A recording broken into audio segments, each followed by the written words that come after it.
is going to be Jamey-Lyn Horth versus Veronica Hardy. Very interesting fight to start off the card. I mean, it's going to be a women's MMA fight. Jamey-Lyn Horth, 6-0, 5-0 in her last five. She's coming off that decision victory over Haley Cowan. She is fighting against Veronica Hardy, or I think she's like married to Dan Hardy, right? She's 7-4-1. She is coming off that win against Juliana Miller. Um, Veronica Hardy will be the younger fighter here, but she will be the smaller fighter as well. The odds for this fight right now, very intriguing actually. So Jamey-Lyn Horth opened up at -175. She's since been bet to -126. So people are already taking the Veronica Hardy side, right? I'll let Alex go ahead and start off with this, just so we can kind of get a little nice breakdown, and then I'll finish with my thoughts after. Alex, what do you think about this card fight to start off the card here? I'm actually personally very surprised how close the odds are. I think the simp money might have come in pretty, 'cause I like That's Jamie Lynn here. I like Jamie Lynn here a lot more in this fight. yeah, She's going to be the much bigger fighter. We'll note that Jamie's last fight she fought at bantamweight, so she's moving down a weight class. But in the LFA, she fought at flyweight a bunch, so it's not going to be like a new weight class for her. Um, I just think Jamie has all of the finishing upside here. Um, I in terms of a bet, I'm looking to once the prop drops, I really like the Jamie Lynn inside the distance, no action line. Um, I think the only scenario I see for Hardy winning is if she out volumes Jamie Lynn across 3 rounds. But I don't see any finishing potential for Veronica Hardy. With that said, I do have a money line bet on Jamie Lynn right now. Like for me personally, just because I see Jamie Lynn winning this fight. So yeah. for sure, for sure.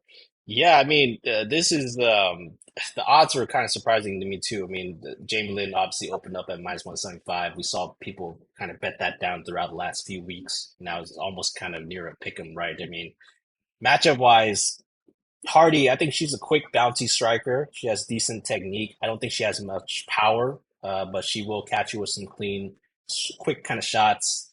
She does have good footwork, can move around the cage pretty well. She actually came off from a 3-year layoff in her last fight and defied the odds, right? I think, man, she was like if I'm not mistaken, she was like a big dog against Juliana Miller. And she defied the odds, won that fight. She actually mixed in some takedowns and grappling and showed improvement in that area. So that's one of the wild cards that we have when people come off of a long layoff. You don't know what they're going to look like, right? Have they improved their skills? Have they, kind of improved anything within their game? She did show some improvement. I think that this fight's going to be much tougher though, just because her this opponent is not Juliana Miller. I think Juliana Miller is not that good. Jamey-Lyn Horth is totally different. I mean, she's a good striker, good pace, pressure. She also has power as well. I think, which is something that's going to really determine this fight. She does have an average kind of takedown defense, but she can get up well from her takedowns, and if she gets taken down, and she doesn't give up on the ground too. She mainly tries to sprawl and brawl to victory. She also has pretty good, I would say, just striking technique overall, right? I don't think that this is going to be a striking mismatch on the feet per se.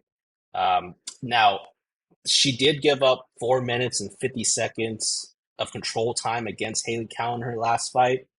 And in Veronica Hardy's last fight against Juliana Miller, she had 7 minutes and 36 seconds of control time. So if Hardy is able to come in and land some takedowns and control, I think that she does have a potential path to victory there because I think on the feet, it'll be, I wouldn't say it's 50-50. I would probably say Horth is probably like 65-35 on the feet. I still will favor Horth on the feet, but if Hardy comes in and shows some kind of grappling skills and can control her, I think it's going to be a tough ask because she is going to be the smaller girl in this matchup. But if she does have that grappling advantage over Horth, I could see this potentially being a close decision at the end if she's able to do that. Right now, I'll probably lean Horth still, like Horth by decision. I think that inside distance decision no action play is actually pretty good when it drops. I think it's like a Bet Online exclusive, which is one of our affiliates. So when that kind of prop drops, definitely take a look at it because I think the finishing ability and the finishing equity will be on Horth's side. But I still will lean Horth by decision. I would potentially look at the over 2.5 when it drops for a potential parlay piece for me, just because I just love to attack these women's MMA's overs. Um, but yeah, pick for me right now is I do side with Alex, probably Horf by decision, and that's where I'm going to play it. Do you think Horf is a potential parlay piece for you at all, or what do you think about that? Um, I think because it is like a pick 'em, I would more so like be inclined to, just do a straight bet. Yeah, Um, but yeah, I don't think I would add her into parlays. Especially because she opened at minus 170 and then got bet down. So maybe someone smarter knows something, but yeah, I see Jamey-Lyn winning here, so probably just a straight bet. for sure, for sure.